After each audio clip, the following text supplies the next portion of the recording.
10 advices on how to fix bad writing and content marketing today. You know the feeling when you write a lot and 5 minutes later you are reading over what you wrote and it just sounds awkward, poorly written and plainly wrong. Bad writing is one of the top reasons behind people abandoning your content. As it is often said, if you can write, you can think, so bad writing equals bad thinking. And this is a huge issue in content marketing.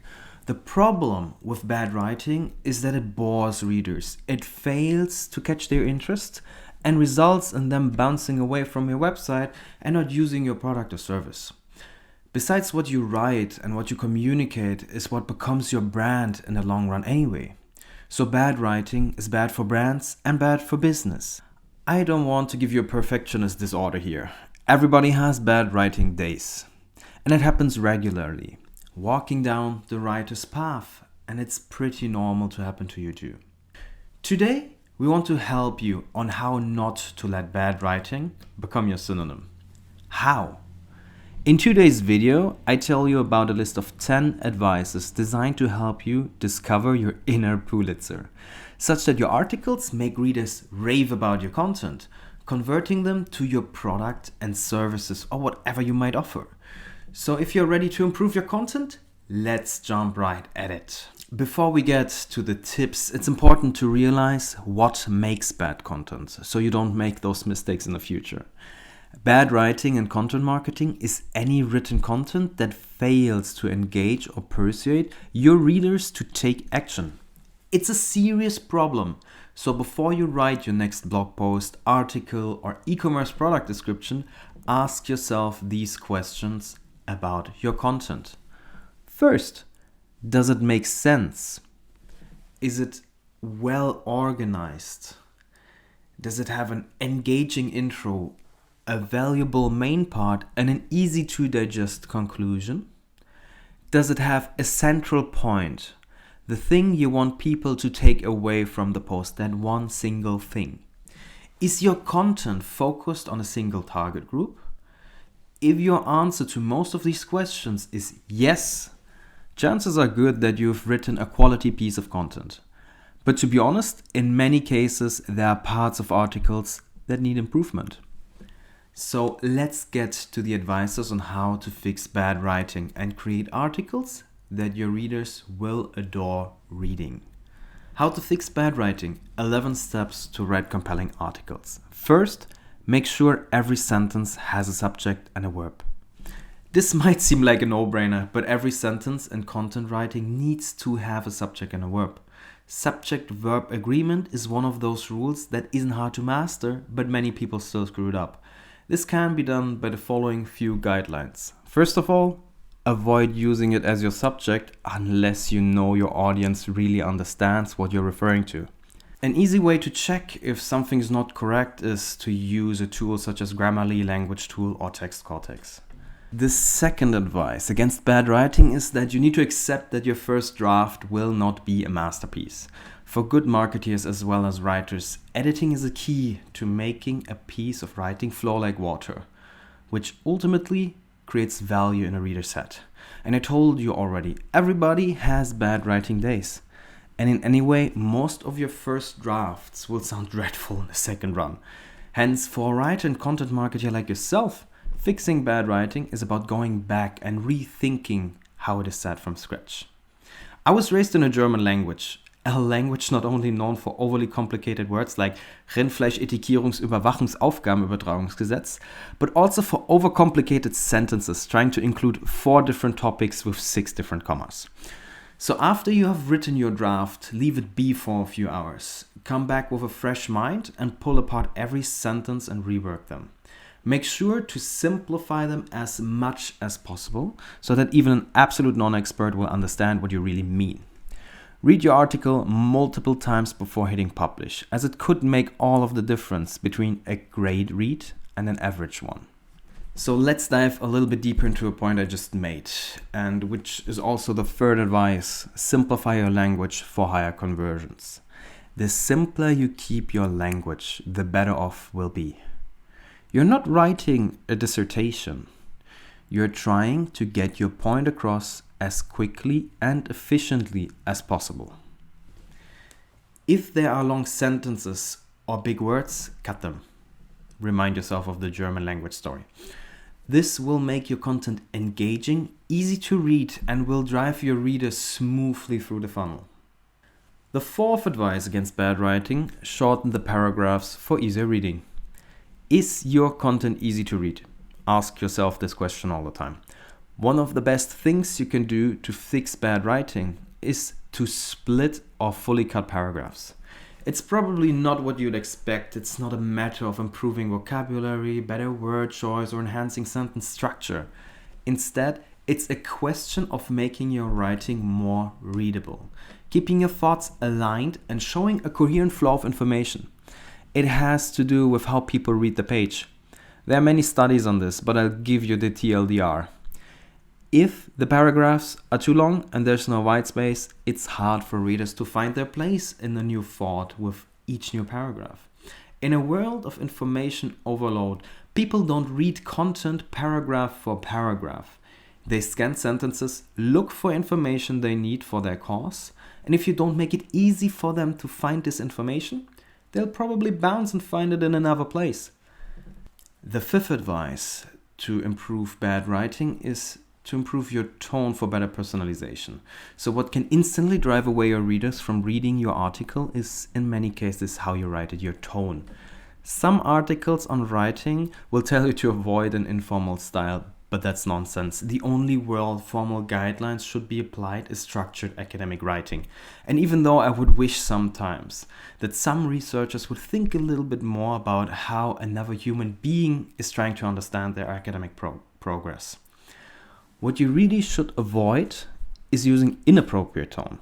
For example, a company selling software to financial institutions needs a very different voice than a company selling candy to children.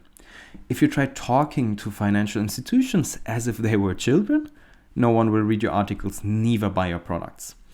Instead, make sure to know who you are talking to and adjust the tone according to your readers. The sixth advice: always check facts and data points. If you're making a claim, support it with data. The human brain loves numbers. Numbers are what we remember the best. So make sure your data is correct. Numbers are easily misstated and even reputable sources can get them wrong. To build credibility and don't screw your reputation, you must check every fact and data point so you provide readers with correct information. If your source has conflicting information with another source, try to find out what's right by looking at multiple places, not just the first thing on Google. Checking the first results on Google doesn't mean that the information of the source is correct. Hence, try to find a reputable outlet or a reputable journalist writing about it. The seventh advice is avoid passive voice. The production of this video will always be remembered by me versus I will always remember the production of this video. You tell me now what sounds more exciting, more enticing, and more memorable and makes you feel emotion with actually what I'm said or also what you write. The biggest mistake most writers make when it comes to writing is avoiding the active voice. Passive voice can be a problem when you're writing for the web trying to engage a social community because it makes your content sound dull and lifeless. There are many reasons why passive voice can be bad for writing. Here are a few of them. First of all, plain boring. While many people will read your messages without taking any action, writing in an active voice can keep readers engaged. They can imagine it. The reason is simple. You're actively engaging with your audience when you write in the active voice. It feels unnatural to use a passive voice. If you ever tried speaking while thinking of what to next to say, you know what unnatural and awkward feels like. With writing, it's no different. Thirdly, it's harder to read and understand. Using to be verbs is also unnatural. It makes reading more difficult than if you were using is or are verbs, which are more commonly in everyday conversations and thus easier to understand for most of the people. Advice number 8 against bad writing is simple. Just read it out loud. Fixing bad writing is a lot like riding a bicycle. The more you do it, the better you get. Over time, you learn to spot most of your mistakes, but there's one thing which can still significantly improve your writing even further. Simply reading your writing out loud. I know what you're thinking, that sounds pretty weird. Imagine a coffee shop full of people reading out their writing. But trust me, it works. It's easy to miss your mistakes when your eyes are scanning the work. But reading out loud forces your brain to slow down and actually hear every word in your content.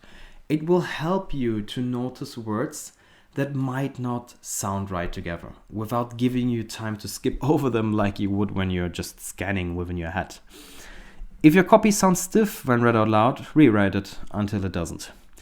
Reading aloud is the most effective way to identify awkward phrasing or grammatical issues.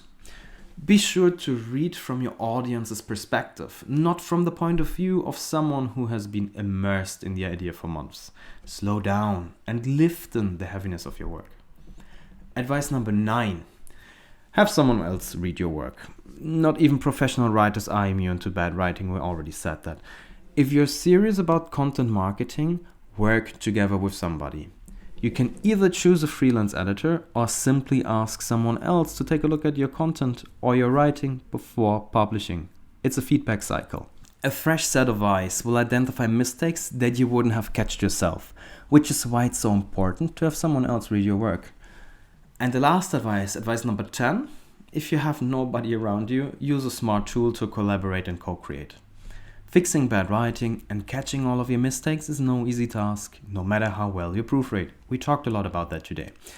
Even if you have impeccable grammar and great style, it can be hard to find mistakes, especially if your eyes tend to glaze over after reading a few paragraphs just in a scanning mode. Luckily, many tools are available that can help you catch those pesky typos and grammatical errors, especially before sending out an email or publishing a post. Here are some of the tools that can help you in this process.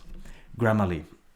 It offers free online editing for personal use. This tool will automatically fix most common spelling and grammar mistakes.